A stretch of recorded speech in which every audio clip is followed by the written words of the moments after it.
Poco X7, X-nya apa? Sheshe atau terima kasih? Agak maksa sih ya. Tapi saya harus terima kasih kepada Poco yang sedia turunkan harga jadi lebih terjangkau. So, nggak pakai lama, mari kita kupas tuntas aja kelebihan dan kekurangan murid baru saya ini.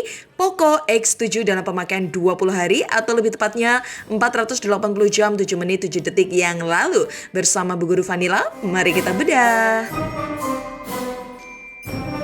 Ya kelas, unit Poco X7 ini saya beli bersama dengan iQOO Z10R 5G tanggal 23 Oktober di harga 2,8 jutaan pada varian RAM 8/256GB warna silver.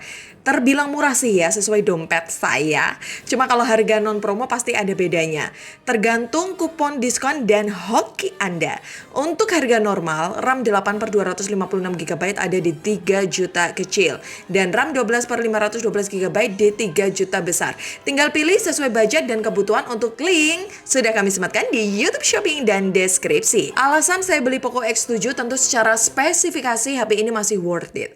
Secara dalam paket penjualannya Poco juga tidak pelit. Jika kita buka boxnya, kita akan temui HP berwarna silver. Warna silvernya ini benar-benar full silver ya, berasal dari bahan besi berat gitu. Padahal kalau kita timbang bobotnya hanya di 188 gram dengan tebal 8,4 mm. Bodi HP ini terbuat dari plastik baik frame maupun backdoornya. Framenya dibuat model rounded gitu ya. Karena itu tombol volume dan power dibuat pipih. Yang saya suka tekstur punggungnya kasar, tidak mudah meninggalkan sidik jari. Walau feel genggamannya berasa plastik, minimal kita ketok-ketok backdoornya masih berasa padat. Terdapat pula modul kamera yang gede, letaknya pas di tengah. Desainnya sih relatif ya, tapi menurut komenan netizen banyak yang kurang suka. Kayak tungku kompor. Padahal kalau saya lihat-lihat secara seksama dan menghayati, bener juga kata netizen. But ingat, tungku kompor itu yang penting nyala apinya. Poco X7 5G terlihat menyala, punya kamera utama beresolusi 50MP, f1.5 sensor by Sony IMX882, punya OIS, ACE, dan PDAF yang bisa record video stabil mulai dari Full HD 30fps, Full HD 60fps, 4K 24fps, dan 4K 30fps. Lensa kedua ada kamera ultra wide 8MP f2.2 sensor by Sony pula jenis IMX355. Bisa record video Full HD 30fps secara stabil juga. Di kanan bawah ada lensa 2MP f2.4 makro. Selain bisa buat foto makro, juga bisa record video makro resolusi HD 30fps. Dan sebelahnya ini LED flash. So, walau terbully, Poco masih terbukti tidak kasih lensa gimmick ke Anda. Untuk proteksi body, Poco X7 juga no gimmick. Sertifikasi mentara yang pakai IP68 buat hujan-hujanan sambil berenang di air tawar, HP ini masih aman. Cuma perlu diingat, seiring berjalannya waktu, kemampuan kedap airnya pasti menurun. Memakainya jangan gegabah, tidak bisa ditawar-tawar. Poco X7 juga dirancang dengan ketangguhan maksimal. Ujung bingkai diperkuat dengan bahan PCB lebih dipertebal berbahan komposit aluminium yang diklaim tahan benturan. Lanjut, aksesoris kedua ada screen protector yang sudah menempel di layar. Terlihat ada kamera selfie 20MP f2.2 sensor by OmniVision. Kamera selfie ini bisa record video stabil di resolusi Full HD 30fps dan Full HD 60fps. Memang selfie videonya belum bisa ambil resolusi 4K dan belum punya autofocus, cuma fix fokus. Fokus Poco lebih ditekankan kepada perlindungan layarnya. Secara HP ini punya curved display yang rawan pecah terhadap benturan. Karena itu Poco X7 5G nggak mau main-main. Doi kasih pelapis kaca tersohor ala HP flagship bernama Corning Gorilla Glass Victus 2. Untuk aksesoris ketiga ada casing hitam dengan bahan cukup tebal mirip casing Redmi Note 14 Pro 5G. Ya gimana nggak mirip, orang modelnya aja sama. Next, aksesoris keempat ada kertas mantra yang tidak perlu kita baca. Kelima ada kabel USB A to C. Keenam ada charger 45 watt. Dan terakhir ada SIM ejector. Jika kita gunakan untuk membuka SIM tray-nya, terlihat HP ini sanggup menampung dual SIM saja dan bisa membaca eSIM. Untuk slot memory card jelas tidak punya ya kelas. So, untuk memperluas memori, Anda bisa gunakan Xiaomi Cloud atau Google Photo atau bisa pindahkan file lewat OTG. Dan untuk AR Blaster tetap dipertahankan. Kalau untuk lubang jack audio mulai ditinggalkan ya. Anda bisa pergunakan konverter Type-C itu 3,5 mm atau TWS. Anda juga bisa atur equalizer sesuai keinginan Anda. Ada rock, jazz, pop, dan lain-lain. Dan terlihat di menu efek suara terdapat opsi Dolby Atmos dan Xiaomi Sound. Jika kita nyalakan Dolby Atmos, dual speakernya bisa menyemburkan suara dengan karakter lebih surround. Kalau efek Xiaomi Sound lebih cocok bagi user yang suka detail voice. Overall, dual speakernya menyajikan rentang high dengan baik. Mid lumayan dengan sedikit sentuhan bass. Nilai Bu Guru untuk speaker 8/10, sok dengerin. Staring down the barrel, waiting for the final gates to open.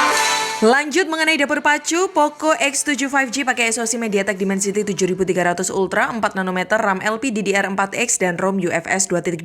UI-nya sudah kami update ke HyperOS terbaru versi 2.0.205. Sebelum kami download banyak aplikasi, memori tersisa ada di 231 GB.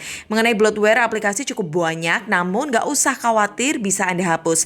Dan selama saya explore menu bawaannya, saya belum temui iklan seperti seri Poco sejutaan. Yang terpenting di awal pembelian, Anda jangan lupa matikan Mi Video agar tidak menjumpai video anomali mengganggu di akhir melihat video di galeri. Untuk Android masih berjalan di versi 15 yang kabarnya bisa terupdate ke Android 17. Mengenai speed buka tutup aplikasi, Poco sediakan mode santai, seimbang, dan cepat. Kalau saya suka mode seimbang, berasa luas aja.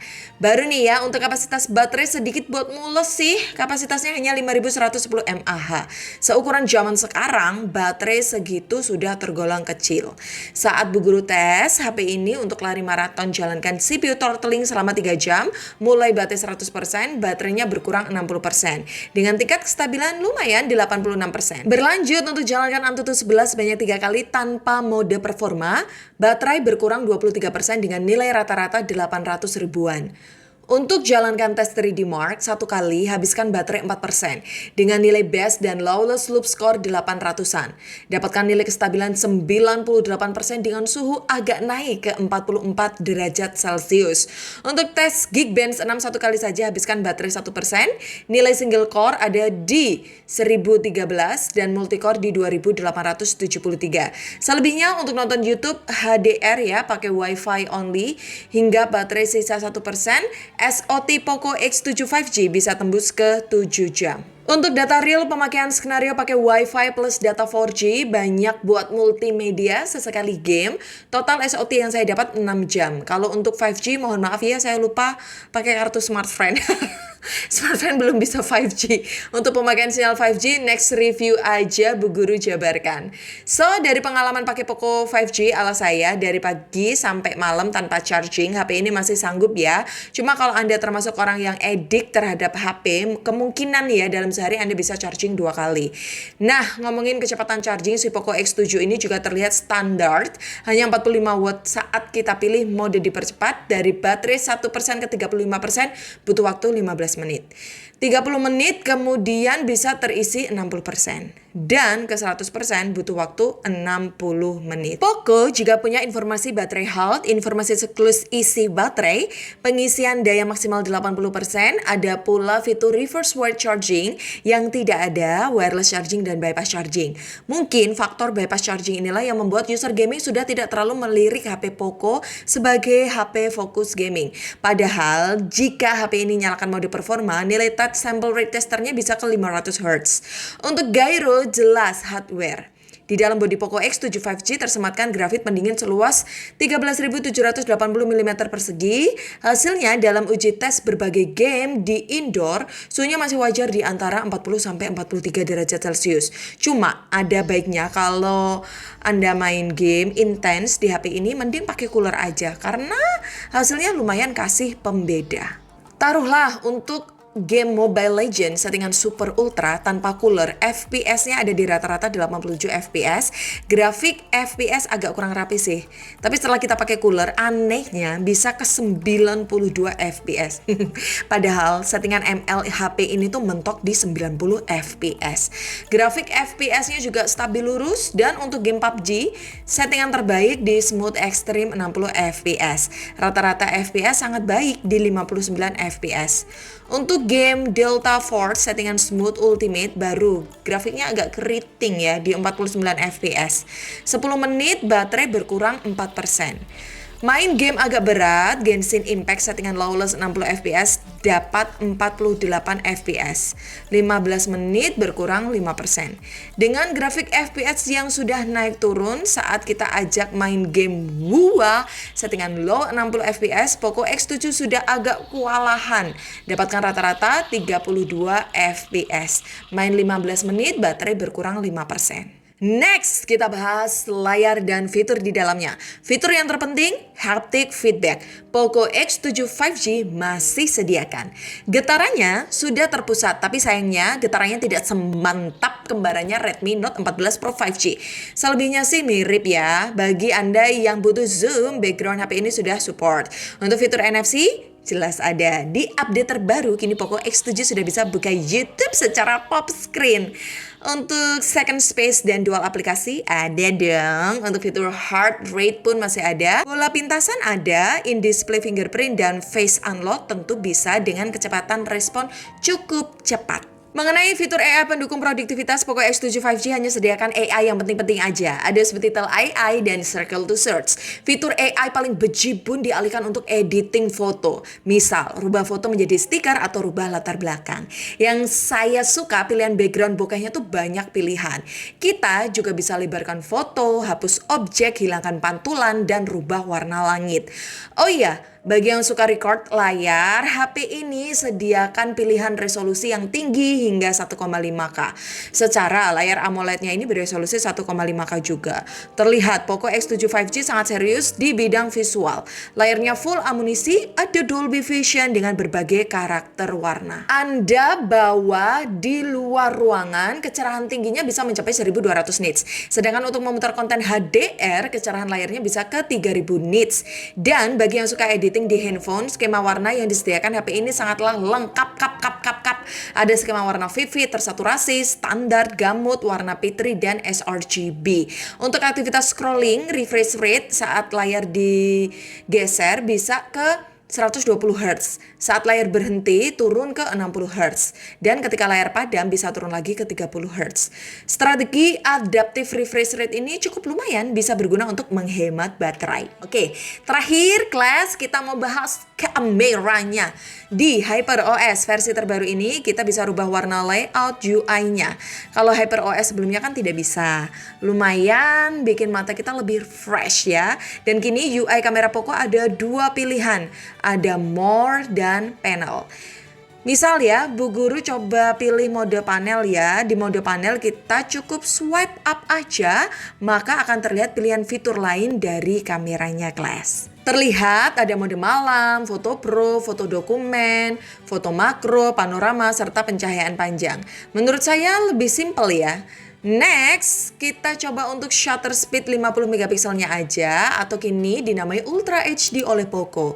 Untuk kecepatan shutter speednya sih lumayan ya kelas ya, cuma di tembakan ketiga mulai melambat. Di Ultra HD kita bisa ambil maksimal 2 kali lose zoom aja. Misal kita mau kasih polesan filter juga bisa. Yang tidak bisa pakai polesan AI. Nah, karena foto Ultra HD tanpa polesan AI, hasil foto Poco X7 5G ini lebih natural, terlihat masih ada perbedaan gradasi noise yang kentara. Jika kita zoom ya, meski ada noise saya tidak terlalu komplain, memang keadaannya begini adanya. Kita geser ke lensa 0,6 atau ultra wide class. Khusus ambil foto objek pemandangan, hasil foto ultra wide Poco X7 5G cenderung naikkan saturasi. Mungkin untuk akali resolusi ya. Untungnya untuk warna kulit pakai objek manusia tidak terlalu melenceng. Warna cukup benar walau secara detail sudah jauh berkurang. Oh ya, lensa ultra wide-nya ini ini tidak ada autofocus ya, masih fix fokus. Dan di saat posisi record dari lensa wide, kita tidak bisa berpindah ke lensa ultrawide atau sebaliknya. Beralih untuk foto basic 13 megapiksel, bisa lakukan zoom digital maksimal 20 kali zoom. Di sini peran OIS terlihat saat lakukan zoom jauh, bidikan Poco X7 tidak terlalu bergetar. Walau hasilnya tidak bagus juga. Hasil 20 kali zoomnya tidak perlu Anda pamerkan ya ke tetangga. Menurut saya yang masih layak dipamerkan maksimal 4 kali zoom aja, dengan catatan ambil foto pemandangan ya. Kalau ambil foto manusia maksimal 2 kali zoom aja, jangan lebih. Dan di resolusi 13 megapiksel kita bisa aktifkan fitur HDR, AI kamera, foto makro, serta lakukan burst photo. Nah, burst photo kini tuh ada dua pilihan. Burst photo secara instan dengan cara tombol virtual ditahan, tarik ke dalam, atau pakai mode interval waktu yang bisa kita sesuaikan. Fitur lain, dynamic shot atau semacam live photo di Poco juga disediakan. Bergeser di mode portrait, kita bisa ubah aperture, kasih filter, dan bisa lakukan zoom maksimal 2 kali. Beralih lagi ke foto selfie ya kelas ya. Pada mode basic foto selfie ada dua pilihan. Opsi 0,8 dengan sudut agak lebar dan opsi 1 kali untuk sudut normal. Sedangkan untuk selfie portrait tidak ada pilihan 0,8, hanya sudut normal. Next, sekarang kita bahas videonya kelas. Yang saya suka di HP ini selain sediakan aspek rasio 16:9, Poco juga sediakan aspek rasio cinema. Untuk video teleprompter juga disediakan. Lewat fitur ini Anda bisa tulis skrip di layarnya terlebih dahulu, terus vlogging sambil baca skrip. Fitur ini sangat membantu bagi konten kreator.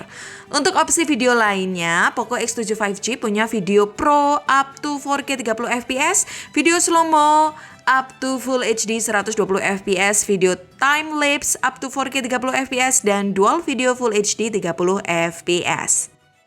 Yap, sekarang kita coba tes video Full HD 60 fps pakai Poco X7 5G ya. Kita coba tembakan ke arah matahari. Dari segi kualitas HDR-nya bagaimana?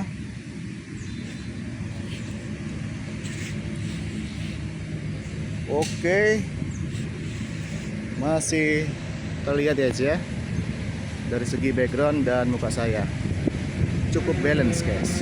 Dan untuk stabilisirnya juga begitu, cukup baik ya, ukuran resolusi Full HD 60 fps ya.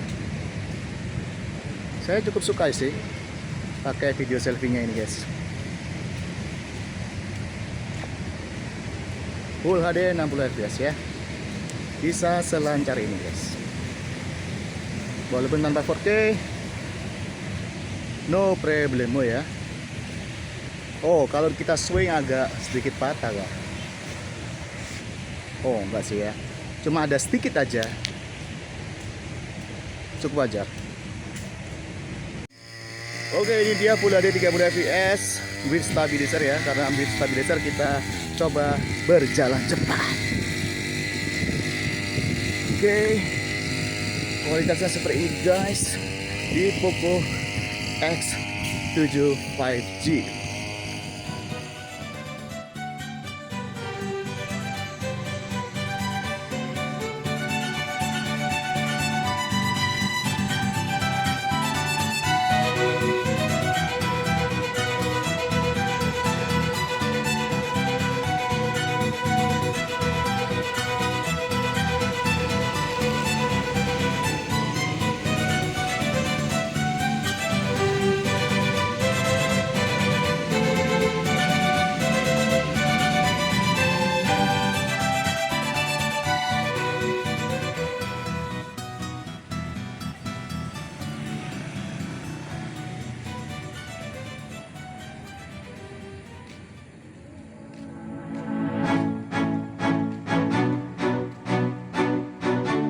So guys, impresi awal saya di dalam pemakaian 480 jam 7 menit 7 detik pakai HP Poco X7 5G.